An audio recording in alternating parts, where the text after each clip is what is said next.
सर्व अत्याधुनिक सुविधेसह सुसज्ज असलेल्या डॉक्टर घोरपडे यांच्या दातांच्या दवाखान्याला आताच भेट द्या। आमच्याकडे सर्व सुविधा उपलब्ध। रात्री 10 ते सकाळी 9 पर्यंत आपत्कालीन सेवाही सुरू। आमचा पत्ता LIC office road, Pawde hospital जवळ, वरुड।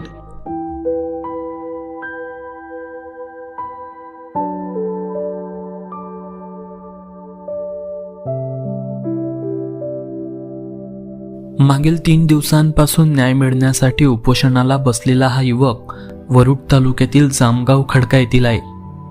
दीक्षित वानखडे या युवकाने शिपाई पदासाठी रितसर जामगाव ग्रामपंचायतमध्ये पेपर दिला। याच परीक्षेला परीक्षार्थी म्हणून गावच्या सरपंच यांचे पती सुद्धा पेपर देण्यासाठी होते। पेपर झाल्यानंतर पेपर तपासणी सुरू असताना सरपंच यांनी आपल्या पदाचा गैरवापर करून थेट परीक्षार्थी असणाऱ्या त्यांच्या पतीलाच तिथे बसून ठेवल्याचा व्हिडिओ उपोषण करत असलेल्या युवकाने समोर आणलाय। विशेष म्हणजे या परीक्षेत उपोषण करणाऱ्या युवकाला सर्वात जास्त गुण मिळाले असल्याचं व्हिडिओमध्ये स्पष्ट दिसत असल्याचा दावा युवकाने केलाय आणि तो शिपाई पदासाठी पात्र असल्याचा सुद्धा दावा त्याने केलाय। त्यांचा राग बहुतेक असा असू शकतो की त्यांचे जे पती परीक्षेला बसले होते त्यांना लावायचा आहे म्हणून ते माझा राग करत आहे, मी पास झालेलो आहे म्हणून, आणि त्यानुसार त्यांनी यादी पण जाहीर नाही केली आहे। शासनाने वारंवार सांगितलं आहे की यादी जाहीर करून उच्च गुण प्राप्त व्यक्तीला आदेशपत्र देण्यात यावे, तरीसुद्धा मॅडमनी अजून यादी जाहीर केली नाही। 20 महिने होऊन गेले, यादी जाहीर अजिबात केलेली नाही।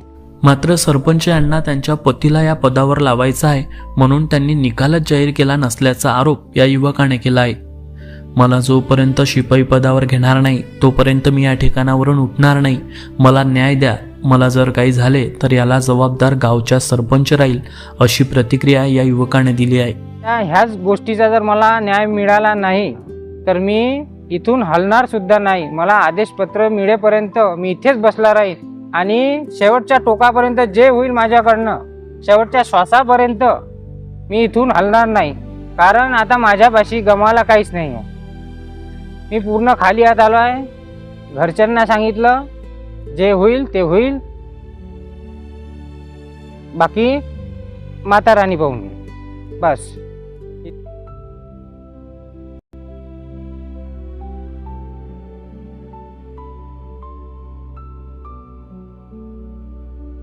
मागील 3 दिवसांपासून हे उपोषण सुरू असून हा युवक आपल्याला न्याय मिळण्यासाठी आता उपोषण करतोय, तरी सुद्धा अजून अधिकाऱ्यांकडून कुठलं ठोस पाऊल उचलण्यात आलं नाही। या युवकाला अधिकारी न्याय मिळवून देतील की हा युवक आपल्याला न्याय मिळण्यासाठी असाच उपोषण करत राहील, याकडे संपूर्ण वरुड तालुक्याचे लक्ष लागले आहे। Avinash Bansod, Amravati today news, Warud.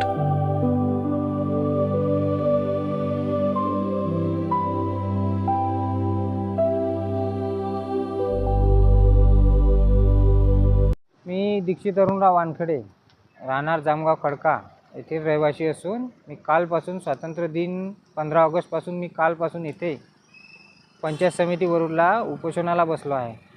आणि उपोषणाला का बसलो आहे याचं कारण हे आहे की जी शिपाई पदाची जी परीक्षा झाली होती त्याच्यात मी उत्तीर्ण झालो आहे आणि त्या परीक्षेचं आजपर्यंत मला आदेशपत्र मिळालं नाही।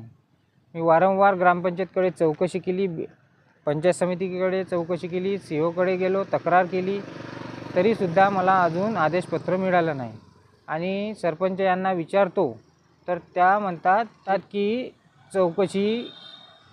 चौकशीला गेला आहे, तक्रार केली आहे पोरांनी। त्यानंतर मी चौकशी झाली, त्यानंतर चौकशीचा आदेश प्राप्त झाला। त्या आदेशामध्ये सरळ आणि स्पष्ट लिहिलं आहे की जो उत्तीर्ण झालेला विद्यार्थी आहे त्याला उच्च गुणांकन प्राप्त झालेला विद्यार्थ्याला यादी जाहीर करून आदेशपत्र देण्याबाबत काही हरकत नाही। तरीसुद्धा ग्रामपंचायत हे आपल्या सोयीचा नसल्यामुळे ग्रामपंचायत ह्या आदेशपत्र देण्यास टाळाटाळ करत आहे। मला हा प्रश्न पडला आहे की मी असं काय केलं सरपंच साहेबांचं की मला अजून आदेशपत्र दिलं नाही। ते स्वतःच्या वैयक्तिक स्वार्थासाठी इतका मोठं जर माझ्यासोबत खेळ चालू असेल तर मी आता हा जाब कोणाकडे विचारू। गेल्या 18 महिन्यापासून जो आर्थिक आणि मानसिक त्रास झाला आहे मला, याचं मी कोणालाच सांगू शकत नाही। रात्रभर झोप नाही येत, आणि झोप का नाही येत कारण की मी आहे भूमिहीन माणूस, माझ्या घरी शेती नाही आहे, काही नाही आहे। मी आहे अर्धा पायानं थोडासा ऑपरेशन झालं आहे पायाचं, पायाने चालता नाही येत. त्यामुळे शेतीतलं पण काम होत नाही. मी थोडंफार इकडलं तिकडलं काम करून कसं आपलं चालवत आहे. त्यानंतर मला आता एक हा प्रश्न पडला आहे की सरपंच यांनी जी तक्रारीचं जी मला सांगितलं होतं, त्या तक्रारीमध्ये सरपंच मॅडमचा सही शिक्का देऊन नाव आहे आणि त्याच मॅडम स्वतः सरपंच असून त्याच तक्रारदारांना नोटीस पण देत आहे की 3 दिवसात तुम्ही जे पुरावे असेल व्हिडिओ किंवा ऑडिओ क्लिप 3 दिवसात ग्रामपंचायत कार्यालय येथे सादर करावा, नाहीतर आम्ही पुढील कार्यवाही करू, असे सरपंचच मॅडम सही शिक्क्यासोबत तक्रारदारांना नोटीस देत आहे. आणि तक्रारदारमध्ये सुद्धा मॅडमचंच नाव आहे आणि सही शिक्का आहे. म्हणजेच मॅडमच स्वतःला तक्रार देत आहे. आता हे कितपत योग्य आहे याची शासनाने चौकशी करावी.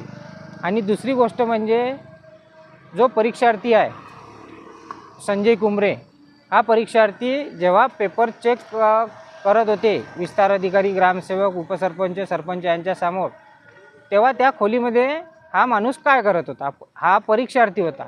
जेव्हा पेपर चेक असताना हा माणूस तिथे बसला होता. त्याचे प्रूफ माझ्याकडे व्हिडिओ म्हणून आहे, मी तुम्हाला दाखवू शकतो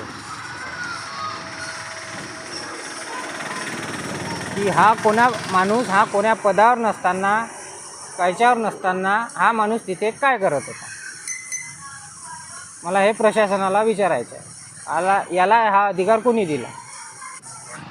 घेऊन बसले आहे तिथं सरपंच मॅडम त्यांना त्या खोलीमध्ये, ते त्याच्यासाठी घेऊन बसले आहे की मार्क कोणाला काय आहे ते आपण इकडेच ॲडजस्टमेंट करून घेऊ. जर आपला पसंतीचा जर नाही आला तर आपण यादी जाहीर नाही करू, असं त्यांनी संगम मताने मुलांना तयार करून तक्रार केली होती. जी तक्रार केली होती त्याच मुलांनी मी नंतर विचारपूस केली आणि त्यांची सही घेतली. तर त्यांचा असं म्हणणं होतं की आमचा दादा म्हणे गैरसमज झाला म्हणे, तर आम्ही तुला सही देतो म्हणे, आमची भविष्यात या प्रकारे कोणतीही अडचण राहणार नाही, असे त्या पोरांनी मला सही दिली आहे. तर असे खोटे बोलून म्हणे आमच्यापासून आधी तक्रार केली म्हणे. तेच मला कळत नाही आहे का सरपंच मॅडमचा असा कोणता राग माझ्यावर आहे की त्या मला अजून आदेशपत्र देण्यात टाळाटाळ करतात. राग बहुतेक असा असू शकतो की त्यांचे जे पती परीक्षेला बसले होते त्यांना लावायचं आहे म्हणून ते माझा राग करत आहे, मी पास झालेलो आहे म्हणून, आणि त्यानुसार त्यांनी यादी पण जाहीर नाही केली आहे. शासनाने वारंवार सांगितलं आहे की यादी जाहीर करून उच्च गुण प्राप्त व्यक्तीला आदेशपत्र देण्यात यावे, तरीसुद्धा मॅडमनी अजून यादी जाहीर केली नाही. 20 महिने होऊन गेले, यादी जाहीर अजिबात केलेली नाही. आणि ह्याच गोष्टीचा जर मला न्याय मिळाला नाही तर मी इथून हलणारसुद्धा नाही. मला आदेशपत्र मिळेपर्यंत मी इथेच बसला राहील आणि शेवटच्या टोकापर्यंत जे होईल माझ्याकडनं, शेवटच्या श्वासापर्यंत मी इथून हलणार नाही. कारण आता माझ्यापाशी गमवायला काहीच नाही आहे. मी पूर्ण खाली हात आलो आहे. घरच्यांना सांगितलं जे होईल ते होईल, बाकी माता राणी पाहून घे, बस इतकंच माझं बोलणं आहे. माझ्या जीवाला जर काही झालं तर याला संपूर्ण जबाबदार ग्रामपंचायत जामगाव खडका येथील सरपंच सौ लीला संजय कुमरे हे राहील.